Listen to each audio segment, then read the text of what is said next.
प्रदेश सरकार के पूर्व मंत्री श्री गिरीश नारायण पांडे जी मंच पर उपस्थित हमारे सम्मानित संत स्वामी भास्कर स्वरूप जी महाराज,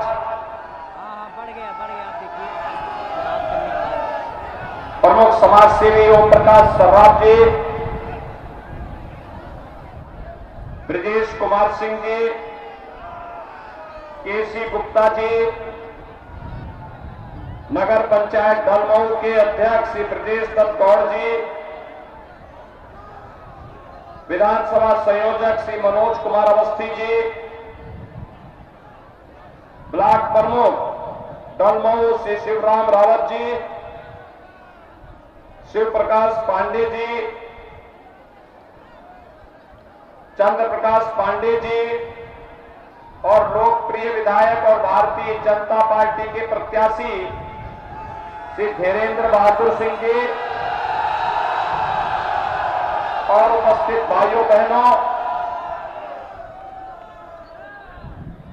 मैं आज रायबरेली की धरती पर आया हूं। भाइयों बहनों, मां गंगा के आंचल में बसे हुए ऋषि मुनियों की तपस्या से पवित्र इस वीर भूमि को, जहां पर राणा बेनी माधव भक्त सिंह जी ने विदेशी हुकूमत की चूलों को हिलाने का काम किया था और जहां पर अपने शौर्य और पराक्रम के माध्यम से बीरा पासी ने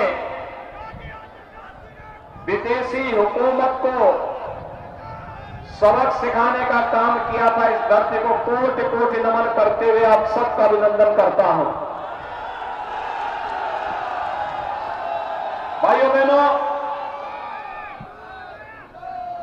भारतीय जनता पार्टी जो कहती है सो करके दिखाती है।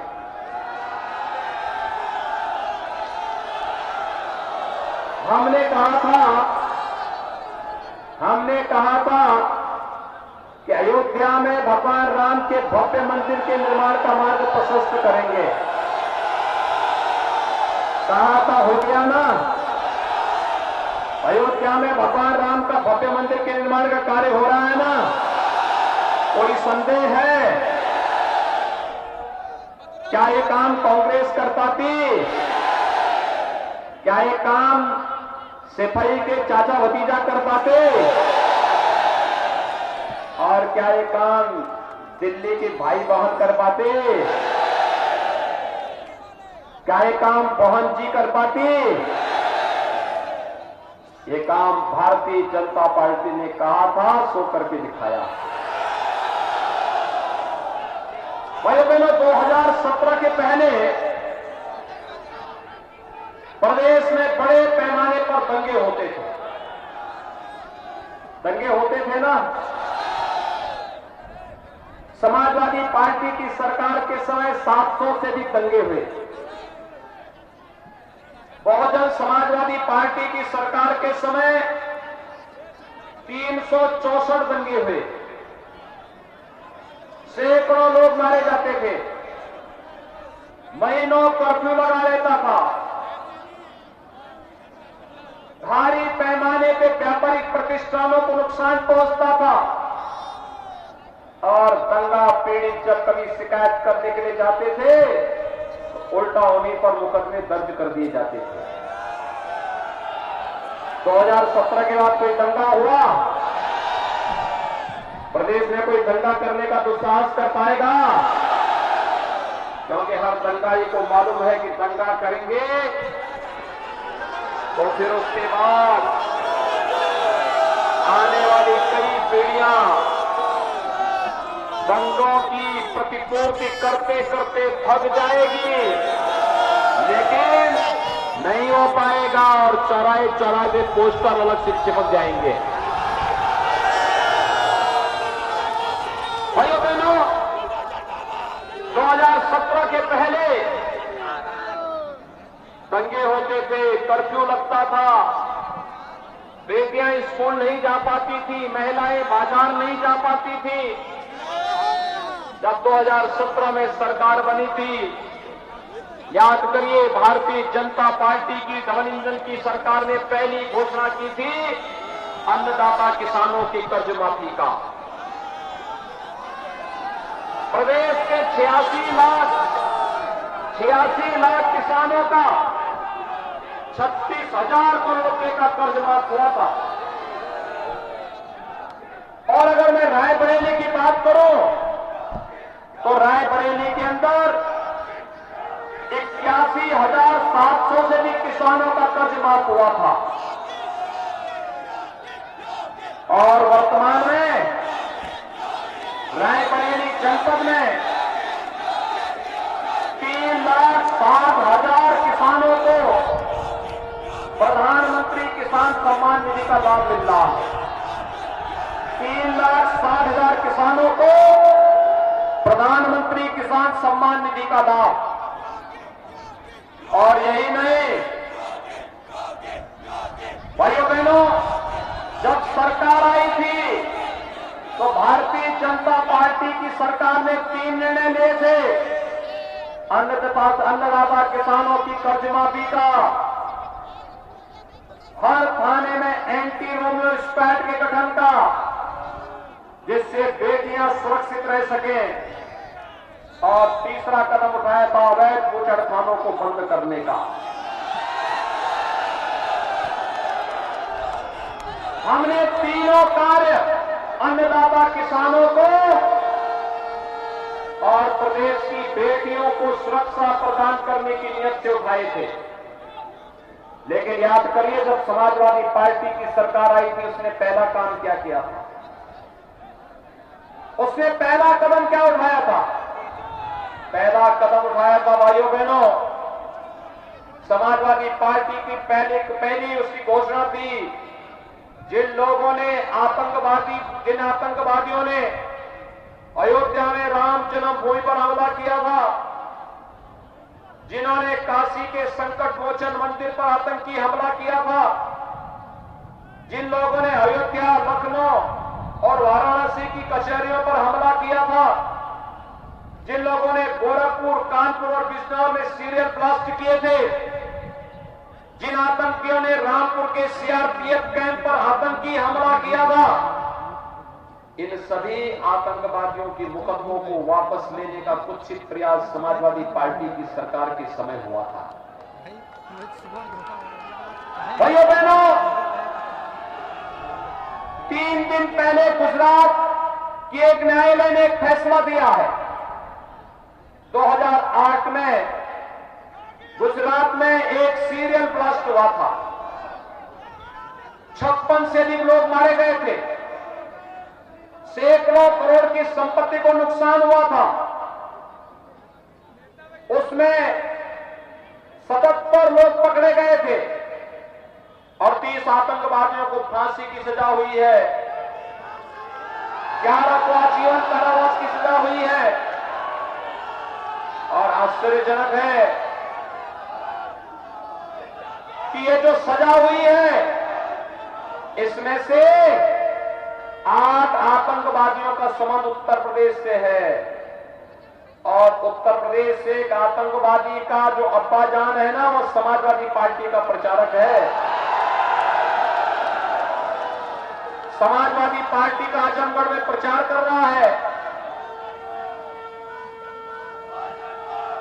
4 दिन हो गए अब तक समाजवादी पार्टी के अध्यक्ष जो बात को लेकर के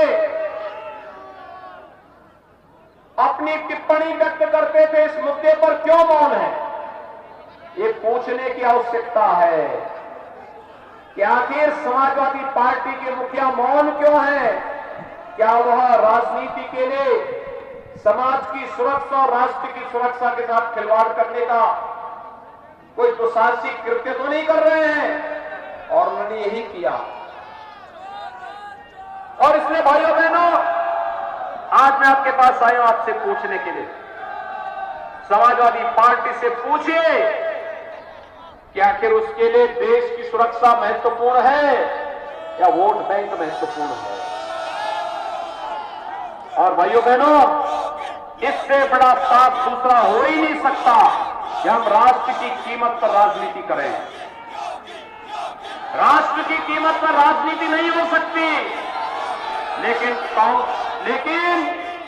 समाजवादी पार्टी और कुछ दल राष्ट्र की कीमत पर राजनीति कर रहे हैं। और इसलिए भाइयों बहनों, मैं आप सबका आह्वान करने के लिए आया हूं। एक तरफ सबको सुरक्षा, सबको सम्मान का वायदा करने वाली भारतीय जनता पार्टी है और उसको धरती पर उतारने वाली भारतीय जनता पार्टी है, और दूसरी तरफ आपकी सुरक्षा के साथ, समाज की सुरक्षा के साथ, देश की सुरक्षा के साथ विश्वासघात करने वाली समाजवादी पार्टी कांग्रेस और बहुजन समाजवादी पार्टी है। मैं आपका आह्वान करने के लिए आया हूं कि भाइयों बहनों, समाज और राष्ट्र की सुरक्षा के साथ खिलवाड़ करने वाले इन तत्वों को किसी भी स्थिति में बर्दाश्त नहीं किए जाने की आवश्यकता है। और चुनाव एक अवसर होता है जब हम अपनी वोट की चोट से हर प्रकार के समाज विरोधी राष्ट्रद्रोही तत्वों को मुंहतोड़ जवाब दें। आज किसी के लिए मैं आपके पास सलीनी में आया हूं। आपने पिछली बार भारतीय जनता पार्टी की सरकार बनाने में योगदान दिया। श्री धीरेन्द्र बहादुर सिंह को भारी बहुमत से विजयी बना करके विधायक बना के भेजा था। और भाइयों बहनों, सरकार बनी और सरकार बनने के बाद आपने देखा होगा, सरकार बनने के बाद भारतीय जनता पार्टी नेतृत्व की सरकार बनी। सरकार बनने के बाद सरकार के निर्णय भी उसी प्रकार से होते रहे। याद करिए, पर्व और त्योहार शांतिपूर्ण तरीके से मनाए गए, कोई भेदभाव नहीं हुआ। पहले तो बिजली की भी जाति और बचत हुआ करता था। होली और दीपावली रहेगी तो बिजली नहीं आएगी, ईद और मुहर्रम रहेगी तो बिजली आएगी। अब तो बिजली मिल रही है कि नहीं मिल रही है? बिजली आ रही है। बिजली के मामले में कोई भेदभाव तो नहीं है ना। लेकिन 2017 के पहले बिजली मिलती थी क्या? तो जो लोग बिजली नहीं दे पाते थे, क्या ये फ्री में बिजली देंगे? भाइयों बहनों, वर्तमान में पूरी दुनिया कोरोना महामारी का सामना कर रही है। कोरोना से लाखों लोगों की मौत हुई है दुनिया में। और भाइयों बहनों, कोरोना कालखंड में आपने देखा होगा, प्रधानमंत्री मोदी जी के नेतृत्व में जीवन को भी और जीविका को बचाने के लिए जो कार्य हुए, फ्री में टेस्ट, फ्री में उपचार, फ्री में वैक्सीन, सबको वैक्सीन, आप सबने वैक्सीन ली है या नहीं ली है? सबने ले ली है। धन्यवाद आपको, क्योंकि कोरोना वैक्सीन कोरोना के खिलाफ देश की लड़ाई का प्रतीक है। कोरोना हारेगा, देश जीतेगा, इस संकल्प के साथ हमने लड़ाई प्रारंभ की थी। आपने वैक्सीन ली, कोरोना की तीसरी वेव कब आई, कब चली गई, कोई पता नहीं। आप इस बात को मानते हैं ना? तीसरी वेव समाप्त हो गई ना। जो लोग कोरोना के खिलाफ दुष्प्रचार करते थे, वैक्सीन के खिलाफ दुष्प्रचार करते थे, कि भाइयों बहनों कहते थे, वे लोग कहते थे ये तो मोदी वैक्सीन है, ये बीजेपी वैक्सीन है, हम नहीं लेंगे, नहीं लेना चाहिए। आज उनको अपने वोट से जोरदार तमाचा मारेंगे। वोट की चोट को इतना मजबूती के साथ मारिए। आज उनको बताइए, ये मोदी वैक्सीन और ये बीजेपी वैक्सीन ने जान बचाई है, तो वोट भी मोदी जी को और वोट भी बीजेपी को जाएगा। बोलेंगे। और यही कहने के लिए भाइयों बहनों में आया हूं डबल इंजन की सरकार है तो डबल डोज राशन का भी मिल ही रहा होगा। राशन मिल रहा है कि नहीं मिल रहा है? 17 के पहले राशन मिलता था, ये 17 के बाद मिलना प्रारंभ हुआ ना, और कोरोना कालखंड में तो फ्री में। भाइयों बहनों, पहले ये बिजली का पैसा, राशन का पैसा, दवा का पैसा, वैक्सीन का पैसा, या अपने जो विकास के कार्य हो रहे हैं, कहीं एम्स बन रहा है, कहीं मेडिकल कॉलेज बन रहा है, कहीं आईटीआई, कहीं पॉलिटेक्निक, कहीं डिग्री कॉलेज, कहीं गरीबों के लिए आवास। अकेले रायबरेली में 50,000 गरीबों को एक एक मकान मिला। रायबरेली करीब वीवीआईपी सीट मानी जाती थी। पूछने की आवश्यकता है दिल्ली वाले भाई बहन से कि आजादी के बाद क्या कर रहे थे, आगे गरीबों को मकान नहीं दे पाए थे। जब डबल इंजन की सरकार आई तो 50,000 गरीबों को एक एक आवास मिल पाया। यहां पर 2,34,800 से भी गरीबों को तब शौचालय मिल पाया। और आज तो हम लोग यहां के युवाओं को टैबलेट और स्मार्टफोन भी देने जा रहे हैं। प्रदेश के अंदर 1 करोड़ नौजवानों को टैबलेट और स्मार्टफोन। भाइयों बहनों, एक टैबलेट और स्मार्टफोन हमारे युवाओं को स्मार्ट बनाएगा। कोरोना हो या कोई बीमारी, online examination, online education, online competition के लिए प्रिपरेशन के लिए भी वह स्मार्टफोन और टैबलेट आपकी मदद करेगा। समाजवादी पार्टी ने चुनाव आयोग से शिकायत किया है और चुनाव आयोग से शिकायत करने के बाद समाजवादी पार्टी ने चुनाव आयोग से इस बारे में कहा है कि ये टैबलेट और स्मार्टफोन युवकों को नहीं वितरित होना चाहिए। हमने भी तय किया है, अभी तो 1 करोड़ नौजवानों को दे रहे हैं, 10 मार्च के बाद 2 करोड़ नौजवानों को टैबलेट स्मार्टफोन मिलेगा। और भाइयों बहनों, इसका खर्चा भी मां बाप के ऊपर नहीं आएगा। डिजिटल एक्सेस में जितना खर्चा आएगा सब हम लोग स्वयं वहन करेंगे। इसका खर्चा जनता जनार्दन पर नहीं आने देंगे। ये काम पहले क्यों नहीं होता था? क्योंकि पहले सरकारों की नीयत साफ नहीं थी, और नहीं भी इसीलिए वो लोग गरीबों का अन्न हड़प लेते थे, बिजली का पैसा हड़प लेते थे, गरीबों का मकान हड़प लेते थे, मेडिकल कॉलेज और विकास की योजनाओं में डकैती डालते थे। आज तो भाइयों बहनों, जो पैसा पहले इनके इत्र वाले मित्र के घर जाता था, आज उसी पैसे से हम सड़क भी बना रहे हैं, बिजली भी दे रहे हैं, राशन भी दे रहे हैं, स्मार्टफोन भी दे रहे हैं, नौजवानों को नौकरी भी दे रहे हैं।